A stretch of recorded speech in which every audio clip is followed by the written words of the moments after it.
ನಡಿ ಈಗ ಶುರು ಮಾಡೋಣ. ಕೇಸರಿಯಿಂದ ಮನೋಲ್ಲಾಸ ಮನಸ್ಸು ಮತ್ತೇರಿ ಕುಣಿದಾಡಿದೆ ನೋಡು, ಮನಸ್ಸು ಮತ್ತೇರಿ ಕುಣಿದಾಡಿದೆ ನೋಡು. ಕ್ಷಣ ಕ್ಷಣವೂ ಆಚರಿಸಿ ಕೇಸರಿ ಹಬ್ಬ. ವಿಮಲ್ ಬಾಯಲ್ಲಿ ಹೇಳಿ ಕೇಸರಿ.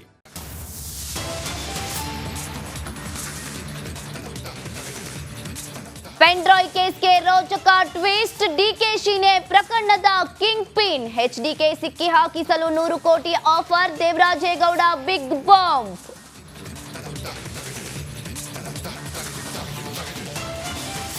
ಲೈಂಗಿಕ ದೌರ್ಜನ್ಯ ಕೇಸಲ್ಲಿ ರೇವಣ್ಣ ತುಸು ನಿರಾಳ. ಸೋಮವಾರಕ್ಕೆ ಜಾಮೀನು ಆದೇಶ ಮುಂದೂಡಿಕೆ. ಕೋರ್ಟ್ ಆವರಣದಲ್ಲಿ ಪ್ರಸಾದ ಹಂಚಿ ಸಂಭ್ರಮ.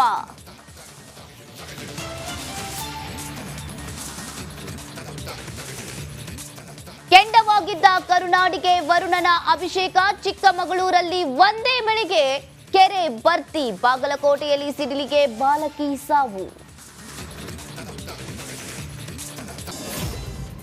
ಇನ್ನು ಒಂದೇ ಮಳೆಗೆ ಚಿಕ್ಕಮಗಳೂರಿನ ಕಳಸಾಪುರ ಬಳಿಯ ಕೆರೆ ಭರ್ತಿಯಾಗಿ ಹೋಗಿದೆ. ಭಾರಿ ಮಳೆಗೆ ಕಟ್ಟೆ ತಿಮ್ಮಪ್ಪಯ್ಯನ ಕೆರೆ, ಗಾಳಿಹಳ್ಳಿ ಕೆರೆ ಸಂಪೂರ್ಣವಾಗಿ ಭರ್ತಿಯಾಗಿದೆ.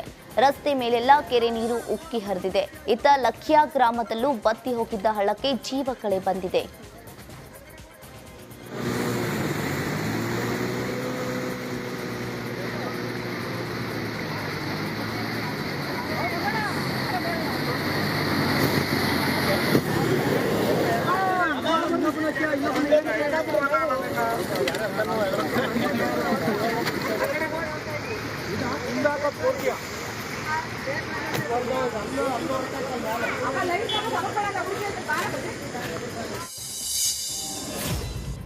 ಯಾದಗಿರಿ ಜಿಲ್ಲೆಯಲ್ಲಿ ಬಿರುಗಾಳಿ ಸಹಿತ ಮಳೆಯಾಗಿದೆ. ಶಹಾಪುರ ತಾಲೂಕಿನಾದ್ಯಂತ ಸತತ 1 ಗಂಟೆಗಳ ಕಾಲ ಗುಡುಗು ಮಿಂಚು ಸಹಿತ ಮಳೆ ಸುರಿದಿದೆ.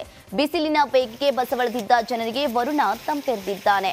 ವರುಣನ ಆಗಮನದಿಂದ ಯಾದಗಿರಿ ರೈತರು ಸಂತಸಗೊಂಡಿದ್ದಾರೆ.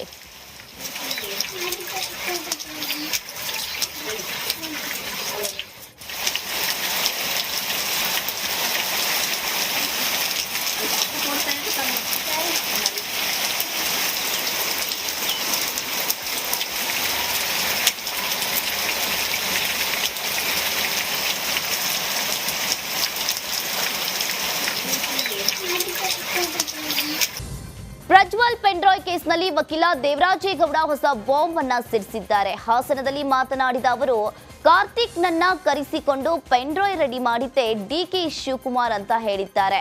ಖುದ್ದು ಡಿಕೆ ಶಿವಕುಮಾರ್ ನನ್ನನ್ನ ಕರೆಸಿ ಮಾತನಾಡಿದ್ರು. ಕುಮಾರಸ್ವಾಮಿಯೇ ಪೆನ್ಡ್ರಾಯ್ ಹಂಚಿದ್ರು ಅಂತ ಹೇಳು. ಇದಕ್ಕಾಗಿ 100 ಕೋಟಿ ಆಫರ್ ಮಾಡಿದ್ರು ಅಂತ ವಕೀಲ ದೇವರಾಜೇಗೌಡ ಆರೋಪಿಸಿದ್ದಾರೆ. 4 ಜನ ಮಂತ್ರಿಗಳನ್ನ ಒಂದು ತಂಡ ರಚನೆ ಮಾಡಿ ಇದನ್ನೆಲ್ಲ ಹ್ಯಾಂಡಲ್ ಮಾಡಕ್ಕೆ ಬಿಟ್ಟಿದ್ದಾರೆ. ಅಲ್ಲಿ ಈಗ ನಿರಂತರವಾಗಿ ಈಗ ನನ್ನ ಮೇಲೆ ಏನು ಮಾಡಿದ್ರು, ನಾನು ಯಾವಾಗ ಒಪ್ಪಲಿಲ್ಲ, ನನಗೆ ಒಪ್ಪದೇ ಇದ್ದಾಗ ಏನು ಮಾಡಿದ್ರು. ಈಗಾಗಲೇ ಇಷ್ಟೆಲ್ಲ ದೊಡ್ಡ ಹಗರಣ ಆಗಿರೋದ್ರಿಂದ ಅಲ್ಲಿ ಮೋದಿ ಅವರಿಗೆ ಬಿಜೆಪಿಗೆ ಮತ್ತು ಕುಮಾರಸ್ವಾಮಿ ಕೆಟ್ಟ ತರಬೇಕಂತ ಮಾಡಿರಲ್ಲಿ ನನಗೆ ಸುಮಾರು 100 ಕೋಟಿ ರೂಪಾಯಿ ಆಫರ್ ಕೊಟ್ಟರು. 5 ಕೋಟಿ ರೂಪಾಯಿ ಅಡ್ವಾನ್ಸನ್ನು ದುಡ್ಡನ್ನು ಬೌಲಿಂಗ್ ಕ್ಲಬ್ಗೆ ರೂಮ್ ನಂಬರ್ 100 ಕಳಿಸಿದ್ರು. ಆ ಮೀಟಿಂಗಿಗೆ ನನಗೆ ಯಾರು ಹೇಳಿ, ನಮ್ಮ ಎ ಗೋಪಾಲ ಸ್ವಾಮಿ ಇದಾರಲ್ಲ, ಚಂದ್ರಾಪಣ್ಣ ಗೋಪಾಲ ಸ್ವಾಮಿನ ಸಂಧಾನ ಕಳಿಸಿದ್ರು. ಅಲ್ಲಿ ಒಟ್ಟು ಅಂಜಲಿ ಹತ್ಯೆ ಆರೋಪಿ ಗಿರೀಶ್ ವಿರುದ್ಧ ದಾವಣಗೆರೆ ರೈಲ್ವೆ ಪೊಲೀಸ್ ಠಾಣೆಯಲ್ಲಿ ಮತ್ತೊಂದು ಎಫ್ಐಆರ್ ದಾಖಲಾಗಿದೆ. ಗದಗ್ ಮೂಲದ ಲಕ್ಷ್ಮಿ ಹಾಗೂ ಪತಿ ಮಹಾಂತೇಶ್ ದೂರನ್ನ ನೀಡಿದ್ದಾರೆ. ರೈಲಿನಲ್ಲಿ ಹಂತಕ ಗಿರೀಶ್ ಮಹಿಳೆಗೆ ಚಾಕು ಇರಿದಿದ್ದಾನೆ. ಈ ಬಗ್ಗೆ ರಿಪಬ್ಲಿಕ್ ಕನ್ನಡದ ಜೊತೆ ಮಾತನಾಡಿದ ಗಾಯಾಳು, ಮಹಿಳೆಯ ಪತಿ ಮಹಾಂತೇಶ್ ಪತ್ನಿಗೆ ಗಿರೀಶ್ ಚಾಕು ಇರಿದ ಬಳಿಕ ಹಿಂದಿನ ಬೋಗಿಗೆ ಹಾರಲು ಹೋಗಿ ಹೊರಗೆ ಹಾರಿದ ಅಂತ ಹೇಳಿದ್ರು.